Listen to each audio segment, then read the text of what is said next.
Hello guys, welcome back to the channel. In this video, I'll be showing you how you can add Google Map location on your Instagram story. Alright guys, first of all, open your Instagram application on your phone, and after that you have to create the story first, and I'm just going to click on your story right here to create a story. And for example, I'm going to add this video to my story like this, and just wait for a moment.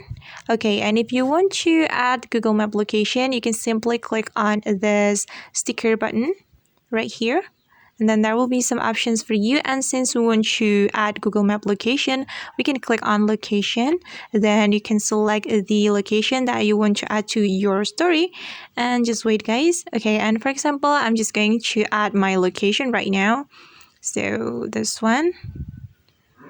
Okay, and now the Google Map location has been added to our story.